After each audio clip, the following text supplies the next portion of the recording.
Good morning, good morning, good morning. Dr. Morning, Moeletsi, ma'am. Yes, thank you so uh, much for waking me to it's be a with us. pleasure. It's a pleasure to be on your show. You know, very seldom do we have a guest on our show who does not need an introduction. And I the mind of Mr. Moeletsi Mbeki is definitely what, and the voice of Mr. Moeletsi Mbeki is one that in the political discourse of our country, a very important one, with a lot of in-depth knowledge. And this morning, I am extremely delighted to be able to chat with you. And what a morning! We have this show on Thursdays because it gives us the chance to see what is happening in the political realm of our country all week. And then it's just before the weekend so we can download everything. And when we go into the weekend, hopefully we can forget. Well, And good what a week plan. it has been. What a week it has been, Dadimbeki. Starting on Monday outside the Peter Maritzburg Magistrates Court with a, a newly free Mr. Jacob Zuma, who, for the first time in a long time, what I saw is a very jovial Jacob Zuma, once again on stage singing and dancing, feeling quite elated and happy with himself.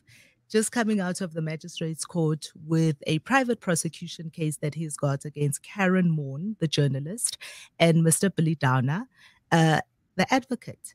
What do you make of what we are watching with this case? Well, I haven't really been following very closely what's going on, and there seems to be a lot of technical arguments by the lawyers as to Billy Downer's role in this long saga.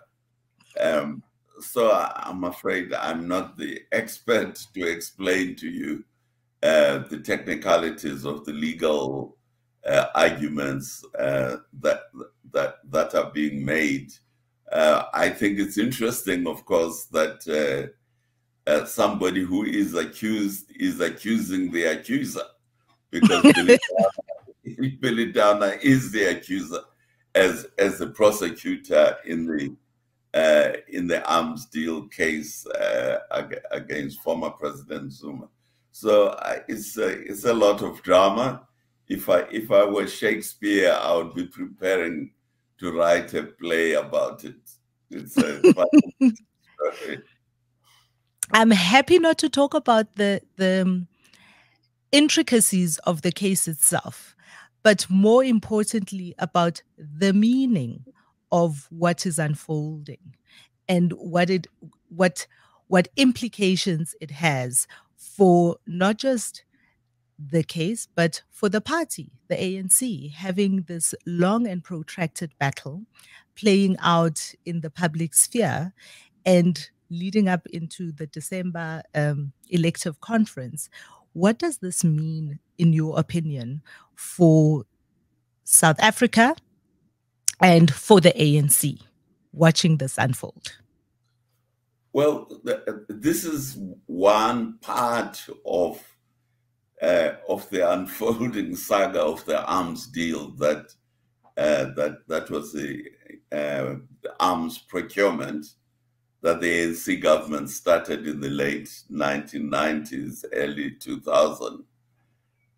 This procurement has been fraught with all sorts of controversies, um, uh, accusations about corruption, about backhanders, um, uh, about inappropriate ways of the government procuring services, goods and services.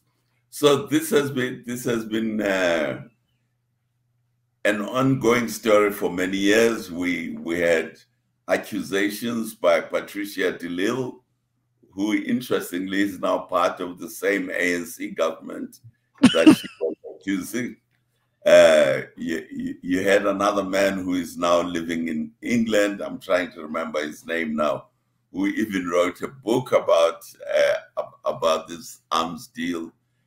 So the question of military procurements by the ANC government has been very, very fraught, and this is only one part uh, of the controversies around it. Of course, there was Shabir Sheikh, who was also implicated and was sentenced and then paroled. So Also, yeah, medical it's parole. a big story. It's a big story. Yeah. It is a big story. And, you remind us that actually there are so many cases ongoing with Jacob Zuma, and all of them in varying stages of unfolding in court. And for many South Africans, Jacob Zuma is looming large in the minds of South Africans as the beginning of all the problems we have today. But you're telling us that this problem is actually much longer No, and we have forgotten about it? yeah. Well, I am one of those people who don't believe in angels and demons. So I don't think Jacob Zuma is either an angel or a demon. Our problems in South Africa, we have huge systemic problems, some as old as 400 years. So I'm not one of those who think that South Africa's problems are caused by Jacob Zuma. Of course, there are those who think they are, but I'm not one of them. And how do we resolve these problems going into the future? Because, we're not going to be able to unravel what's happened in the past.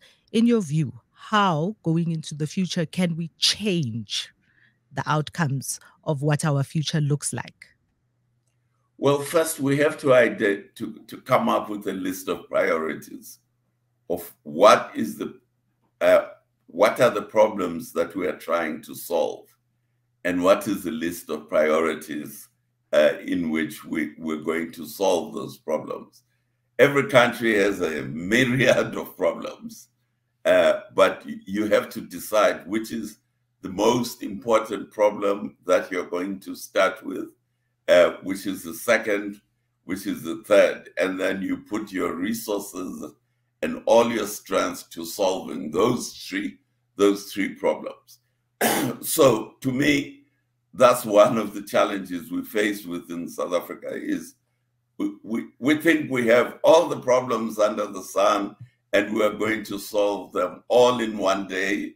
And of course, we don't solve any because if you don't prioritize, you will never be able to solve any of the problems. So we have to try and get to a consensus as to what is the priority problem that we must focus on, and then what are the tools that we have that will help us to solve that problem, who has the tools, and then persuade whoever has the tools to focus on using those tools to solve the priority problem. So that's With how I would approach our problem.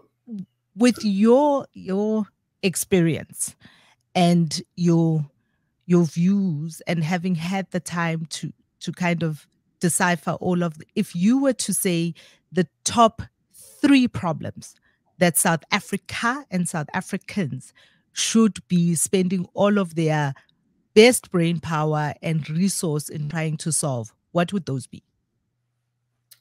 Well, one of our biggest problem, which we never talk about, is that 27% of our children under the age of 5 are stunted, which means they have been malnourished from when they were still in the womb of their mother. And their brains are not growing in the way in which they should grow. Their bodies are not growing in the way in which they should grow, which means that when they become adults, their intellectual power is below average. So for me, That is a primary problem of South Africa. Why do we have this situation? And how do we tackle it so that every child born in South Africa has the same brain capability as any other child born anywhere in the world? That to me is the priority. People think it's electricity. Of course, you may have your priorities that, ESCOM is one and road accidents, crime, etc. Fine. But for me, the fact that a quarter of the children in South Africa under 5 are stunted means that when they grow up into adults, we have a quarter of our adult population that does not have the brain power to be able to look after itself properly and to be able to build the country. And that is what we have to address so that the situation doesn't continue. Do you think we have the tools to do that? Well, we have all the tools, but we don't have the will. We have all the tools. After all, at the bottom of it, it's a nutrition problem. Why is the mother, when she's pregnant, why is she not eating a balanced diet? That is where the thing is starting. And then the child, after she or he is born, is not having a proper meal, and so on, so that then they don't grow properly, they don't achieve the average height, they don't achieve the average brain power. So what I hear you say when you say we don't have the will is that we have a vacuum in the people that are supposed to be making the right decisions in how. And the will then is about a leadership problem. Do you think we have a leadership problem in this country? I don't think it's a leadership problem. I think they don't care. I They think don't care. they don't care. No, they don't think having a quarter of our children stunted, they don't think it matters. They don't care. It's not a leadership problem. It's just they don't care about it. It's not their children. And how can we fix that? If they don't care, how do we fix that? Well,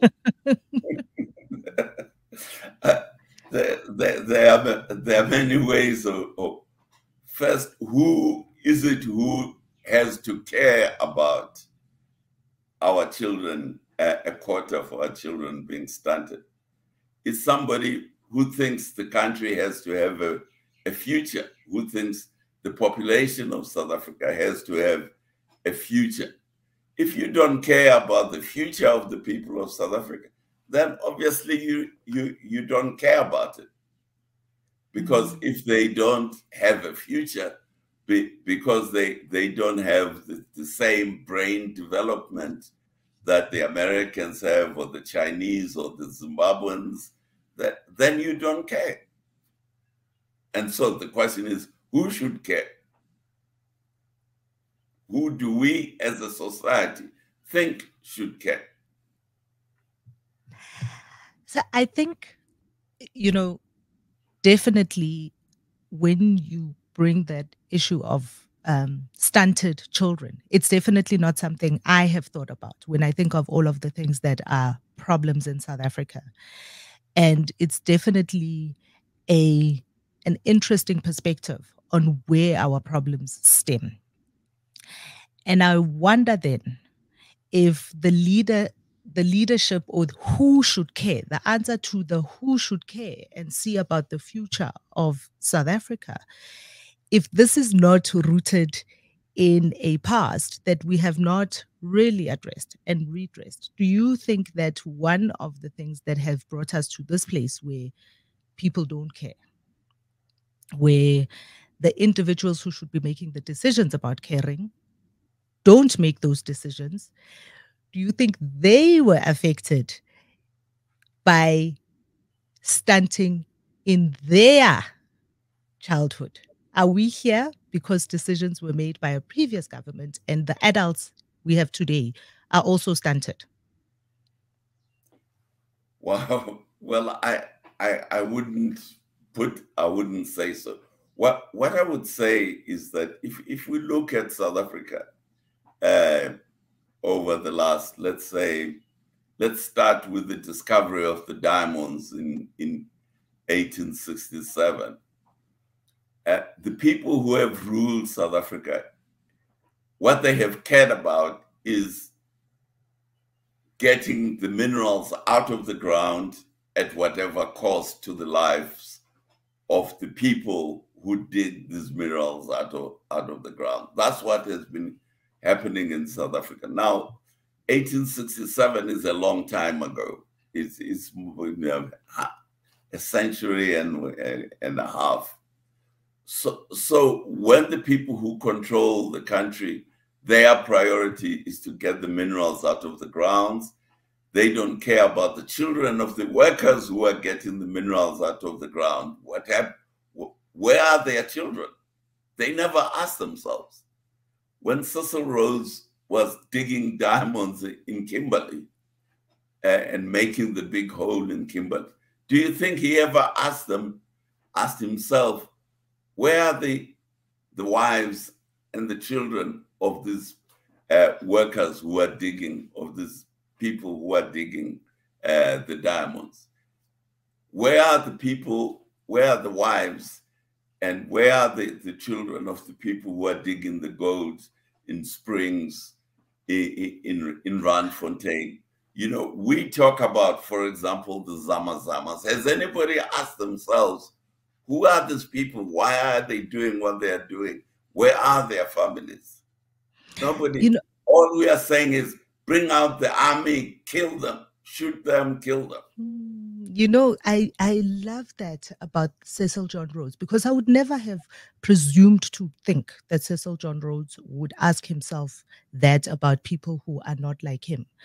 But we have a government today that looks like us, that presumably comes from the same experiences that we come from, and they don't think that. They don't care either. And this, for me, says that we now have a government that looks like us, that presents itself to be a government that cares about the people of South Africa. In fact, their favorite thing that they say, almost every one of the leaders, you hear them say that our people, this and that. And yet their behavior does not match that talk.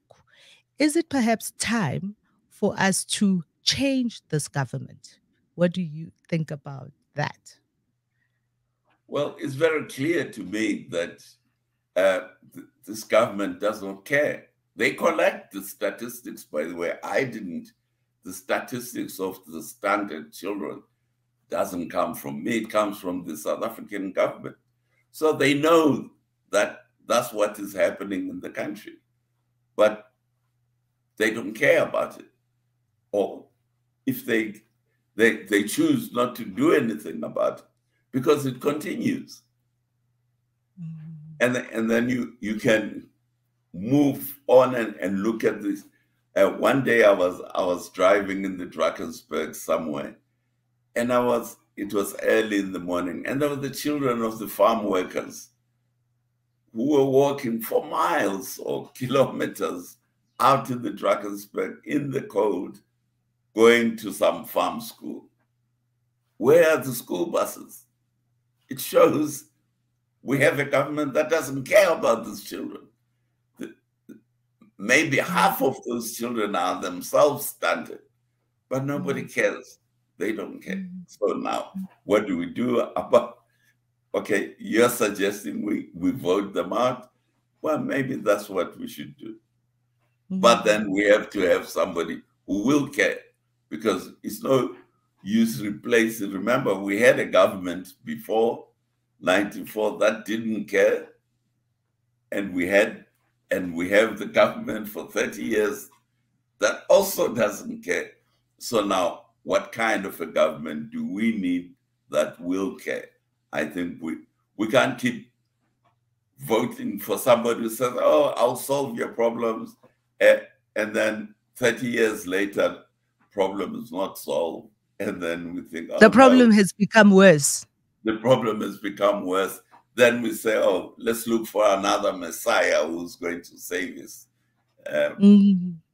So we have to think deeper ourselves as citizens about how do we solve the problem. As I say, we have to identify. That's only for me. I think that is a priority problem for South Africa, that we have a quarter of our children stunted. But maybe for somebody else, they think they have a different perspective. Dr. Mbeki, so you say we're not going to have a Messiah that's going to come and save us from ourselves as South Africans, but we really only have what we have in front of us.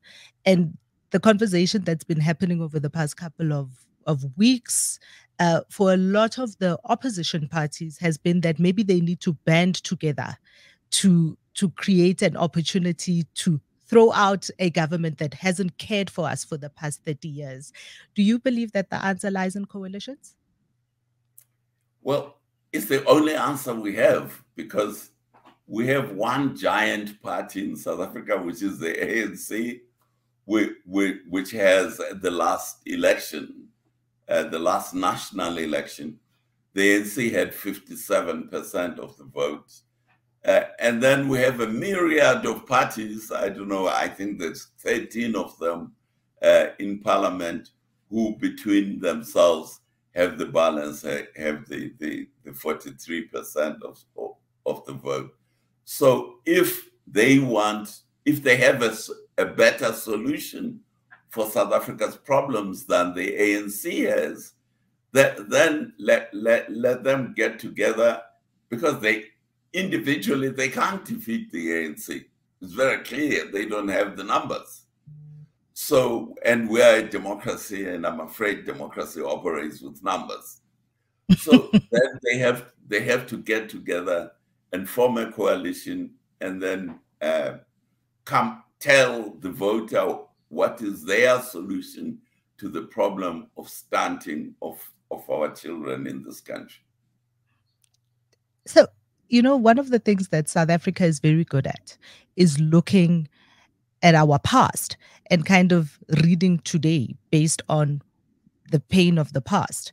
And on the one side, the racial divisions of South Africa are with us every day. And the one thing that a lot of people look at is they say the ANC is the black party. And because I'm black, I'm going to vote in this direction. The DA is the white party. And I cannot vote for a white party. And every kind of iteration in between. Is it maybe that South Africans as a whole, we are stunted from the past and are failing to see the opportunity that lies ahead of us? I think, I think we as a nation, obviously, we lost a lot of education time, if I can put it that way, during the I don't know, the 100 years of apartheid. We lost a lot of, we got closed off from the world, so that we were not moving forward with the rest of the world. For example, if you look at let me give the issue of women's liberation. I went to exile in the United Kingdom. I was there from 1965. And one of the hottest movements at that time was the women's liberation movement. But South Africa was closed. When I got there, I was coming from South Africa. But I get there and there is this movement which I knew nothing about. And all the discussions and the debates and what have you that were going on at the time, South Africa was not part of that discussion. Mm. So that is one of the things we have to try. We have to realize is we have to make up for lost time, which we lost during the time when South Africa was closed. South Africa was closed by the National Party regime from the mid-1950s onwards. They started banning books. They started doing all. So as you say the ANC is a black party and the DA is a white party. That is a reflection of how little we understand our own society. Mm. The Can the ANC ANC, is not a black party. The DA wait, is not a white party. Okay, let's go. but so the reason why it seems that way from the outside is because when we look at the lists, for instance, coming out of the various people that are possibly going to be the new leadership of the ANC coming out of December, it is not a reflection of a multi racial, diverse party. Is there leadership within the ANC that can reflect a diverse South Africa so that we don't think of them as a black party? And I ask you about the ANC and not the DA because I know you have closer ties with the ANC. No, no, I study all parties in South Africa. Okay, So, so then let's talk about the DA too, who over the past couple of years have had many utterances and have lost lots of the individuals who were the representation of their multi-party and diversity. So what you end up seeing is you end up seeing these faces that are very skewed towards one race. you see, that's the point. The point is that what we see and what the broader reality is, we have to dig deeper so that we get a deeper understanding.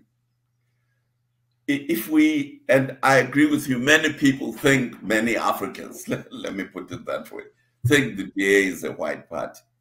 But actually, the DA, in the last general election, if I'm not mistaken, got 22% of the vote, right?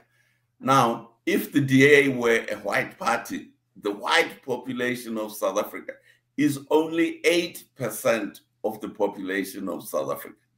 So how do you get 22% of the vote from only 8% of the population? It shows that actually we are not digging deeper to understand who is voting for the DA.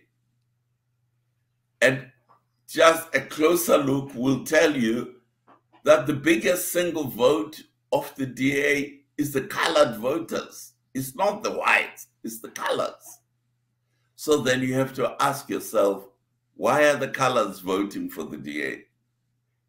Another big group, of course, are the whites, but the whites are split between the Afrikaans speaking and the English speaking. And we saw the Afrikaans speaking leaving the DA, going to FF plus. So although the white population is 8%, it's already split itself between two parties at least. And of course, I'm sure there are other whites in other parties. Action SA has white members and whatever. And so does the ANC. So you can see is that what we should be doing in South Africa is we should spend time to try and understand. To say the DA is a white party when actually the biggest voter for the DA is the colored population.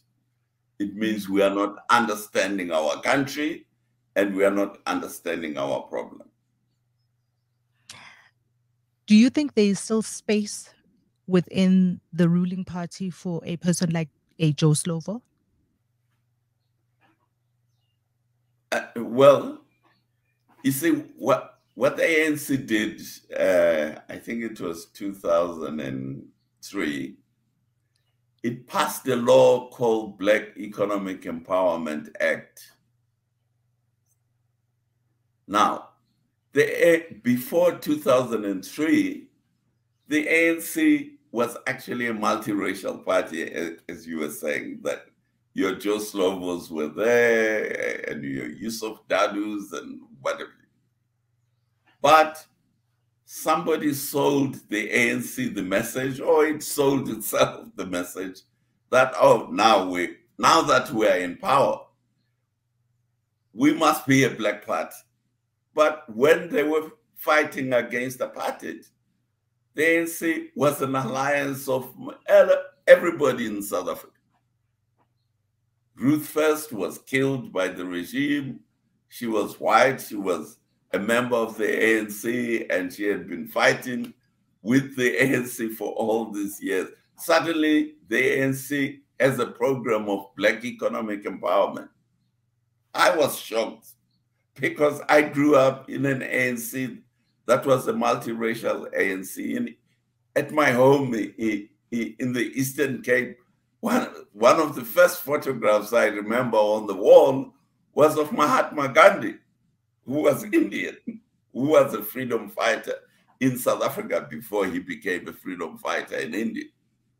So, and we had all, so why did the ANC in 2003 suddenly decide that it is going to have a policy that favors blacks only? That is the question we then have to ask ourselves.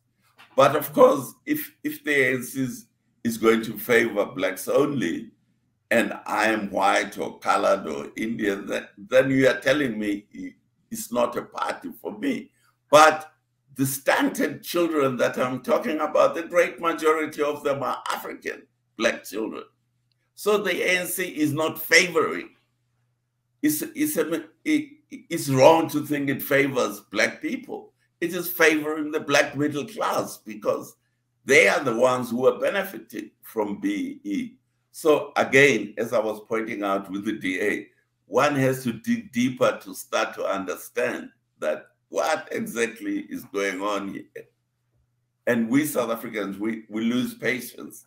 We lose patience with these studies because we think, oh, so many studies.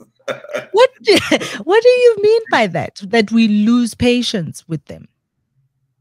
Well, I suppose we have all these commissions of inquiries who are investigating this, that, and the other, and then nothing changes. So then the people get discouraged. But actually, we shouldn't get discouraged. We should study what the Zondo Commission says. Okay, it takes a lot of time to do so, and then get to understand what's going on in the country. We should study what the researchers at our universities are producing, explaining what our problems are, so that we get a clearer understanding. And in your view, as an ordinary South African, what is it that I can do to change the situation that we are in? There must be, there are big things that we can do, and voting is one of them. And there are little things that we can do on a day-to-day basis in our own lives. What is it that more South Africans should be doing more of that can change the situation? Well, the first thing that we should be doing is we should be voting.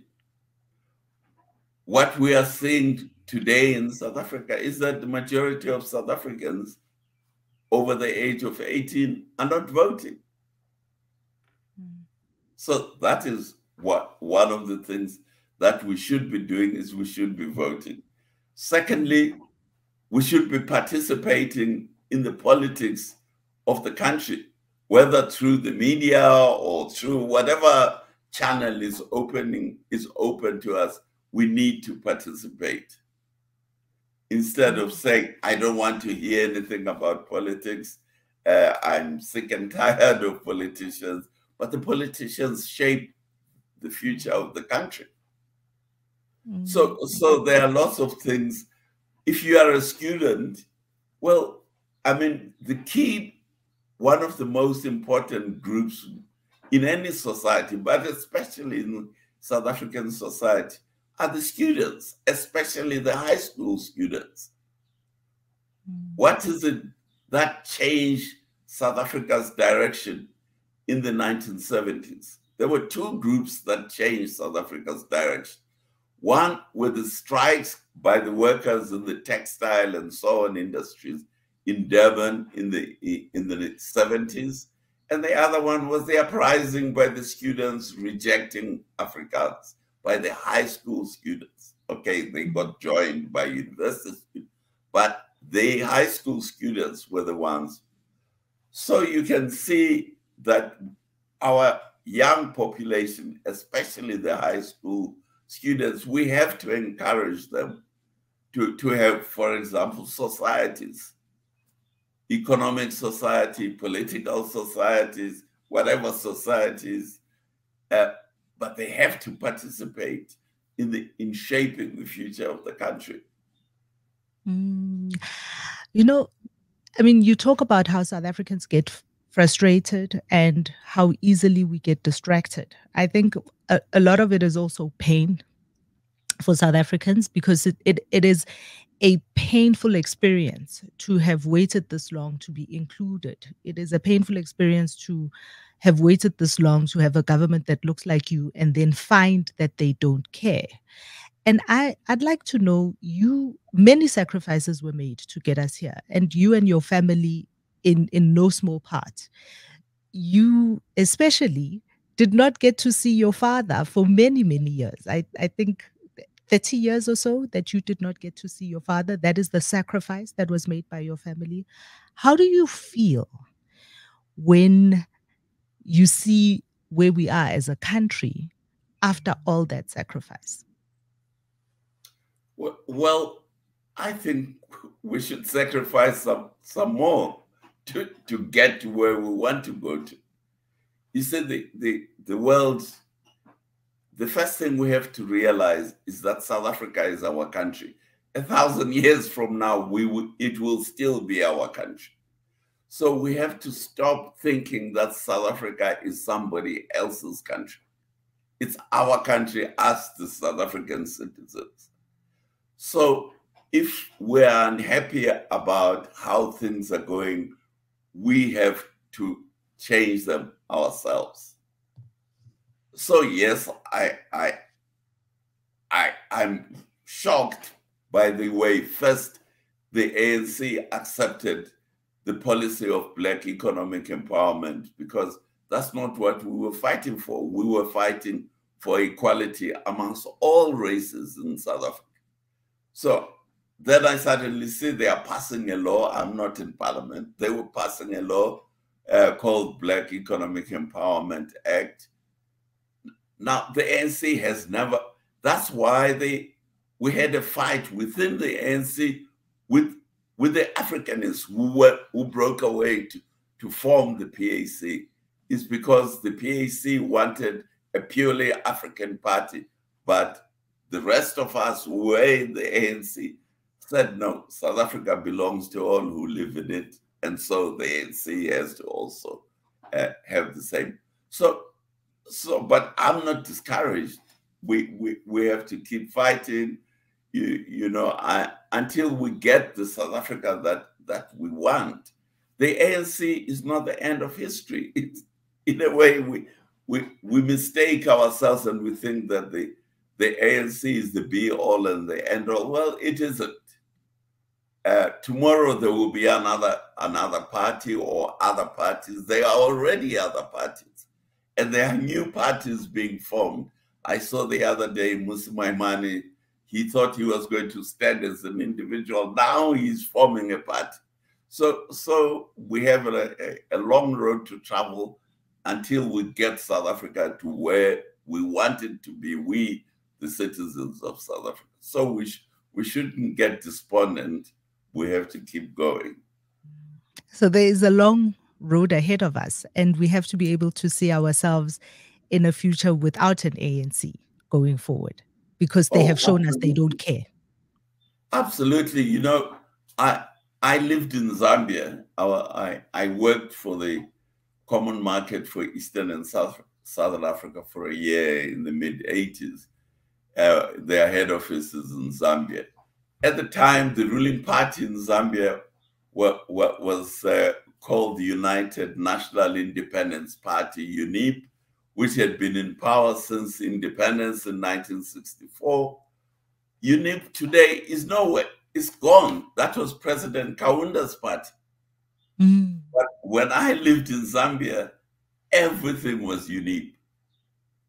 In the same way that today, everything is ANC. Mm. UNIP today, I don't know, the last I heard, they had one member of parliament who was the late President Kaunda's. I think they don't have any representation anymore. Yeah, I don't think so either.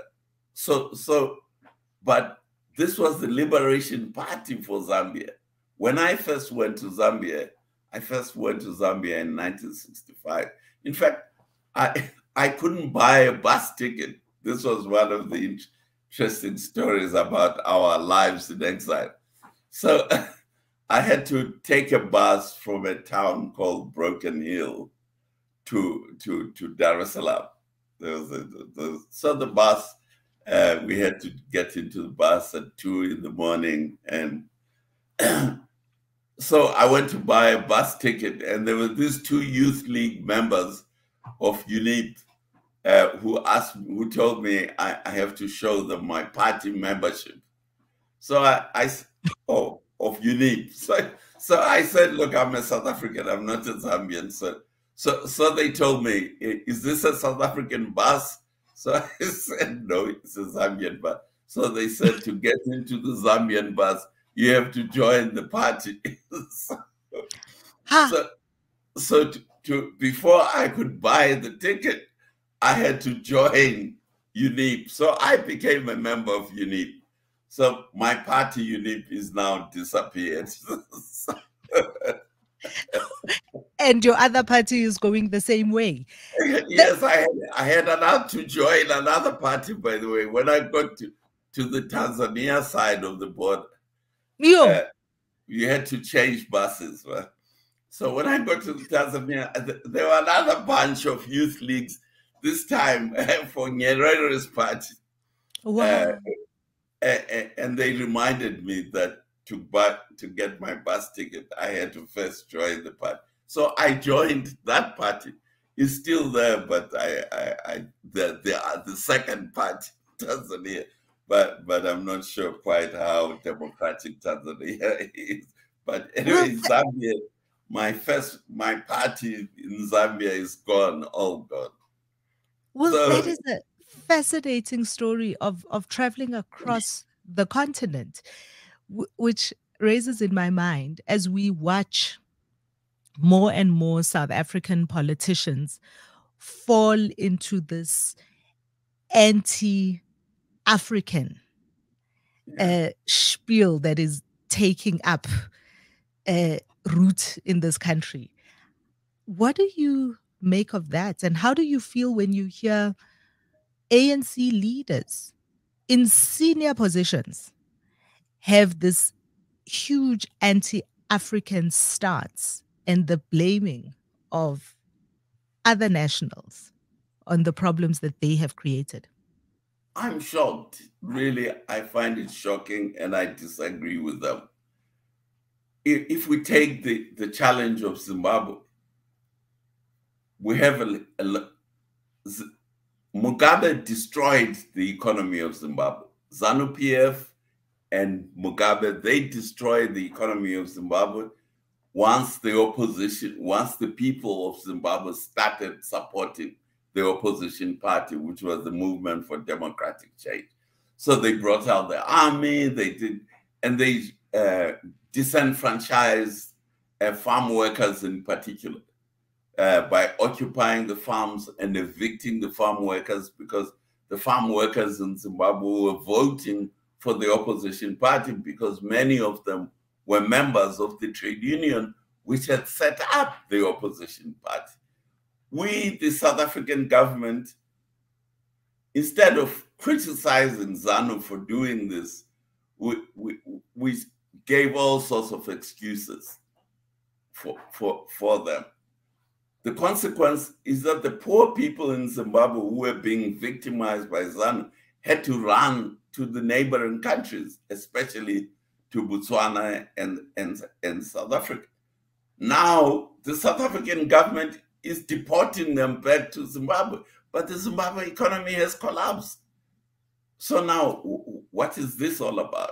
They helped ZANU-PF destroy the economy of Zimbabwe, which forced these poor people to have to run to South Africa. But they should have stopped ZANU from destroying the economy. They should have, because we knew what would happen.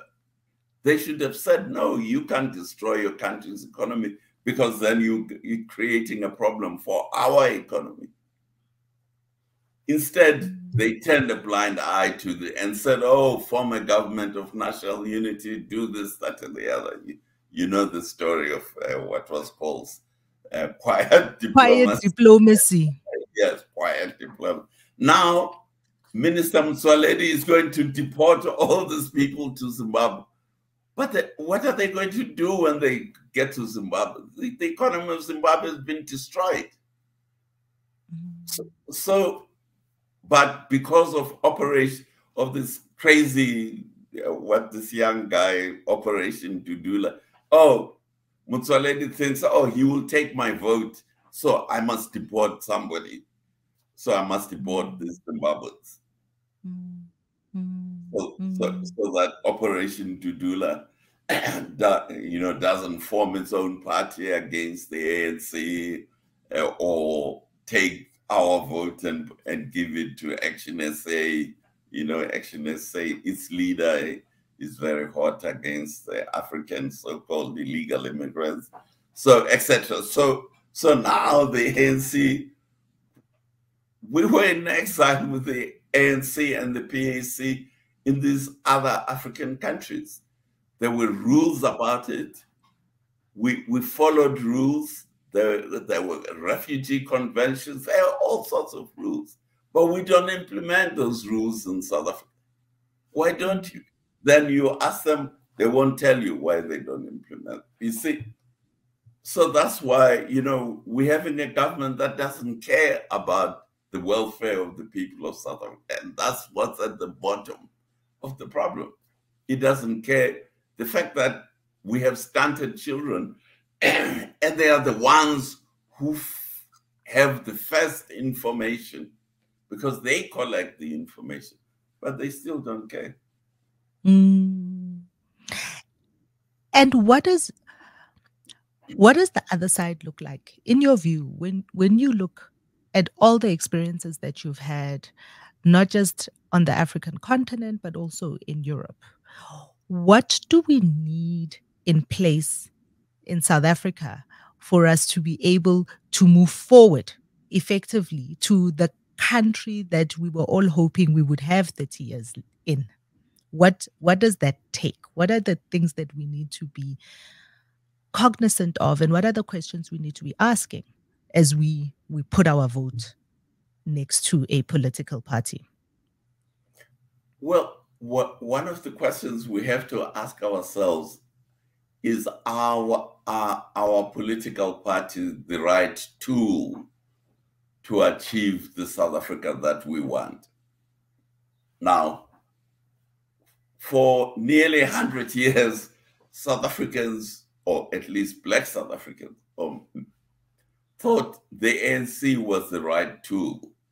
I thought the ANC was the right tool. My family thought the ANC was the right tool. Man, millions of South African families of all races thought the ANC was the right tool. Then it starts being a Black party or promoting Black advantage. And then when I look closer, I find that who are the beneficiaries of this so-called Black advancement policies? It's the politicians. It's not Black people. It's the politicians in the ANC. So you can see that, this was a tool for our liberation, but now it has changed into a tool against the welfare of the people of South Africa. So I'm afraid you have to then look for another tool that will do this better. And that's just the way history works. And we have to keep looking, and we have to keep working to develop new tools ourselves. We are not passive. We're part of the process. So we are not passive. We are part of the process. Yes. So we have to be active to build the tools that we want. I mean, your media, for example, is part of the tools for changing South Africa. So it's important that more and more people listen to it and participate in its program. Because the SABC, which is another important tool, which is even bigger than Cliff Central, but it's controlled by the ANC, and it will stop you from from criticizing the ANC government. So, we have to come to Cliff Central, you know. So we have to use all the tools that are available to bring about the change. And my plea with South Africans, especially young South Africans, is not to be despondent. It's a long road. South Africa is better today than it was in 1994. So there was no Cliff Central in 1994. In 1990, the apartheid regime controlled all radio stations. I think, if I remember correctly, it controlled all TV stations, all radio stations. Today, the last figure I saw, we have over 120 radio stations. Some are community, some are commercial, some are state-owned, some are all sorts of things. So there has been an improvement, but let's keep building until we get what we want, what we're relatively happy about. Let's keep fighting also. Let's keep fighting. I love that, because this is one of the things that I'm often going on about, is that we have the power, as the citizens, as each individual person, we have the power, and our power doesn't just stop at the ballot box. Our power also sits in the place where we become active, where we become part of the people that become the leadership. If you care about this country, you have to stand up. You have to put your hand up. You have to be the people that are all that start radio stations and start conversations, the people that start political parties, whether we agree with them or not. All of those people are saying, I'm not going to stand by and let my country kind of fall by the wayside or become something that I don't recognize or cannot leave for my children. So thank you very much for that thought, and definitely a lot to think about, especially with the issue of stunted growth, especially with the issue of childhood nutrition. I think it is definitely something that a lot of people don't consider as a problem, as the foundation of bigger problems in the future. So thank you for coming on and having a very honest conversation with us about that. I appreciate that very much, and I appreciate you for coming on. And thank you for everybody that came on today, everybody that came on to listen, all of your comments. We could see your comments. Thank you very much for coming on and sharing all that you had to share with us. And I hope that going into the rest of the day, we have given you lots of things to think about, lots of things to talk about at the cooler, at the office, and lots of things that you can think about doing for the country that we are. Thank you for joining me this morning. We will see you next week. Thank you, Tate Moeletsi. Thank you, Itateng, for coming on. Fabulous show. Thank you very much, Simpiwe, for not killing me with the aircon today. Have a good day.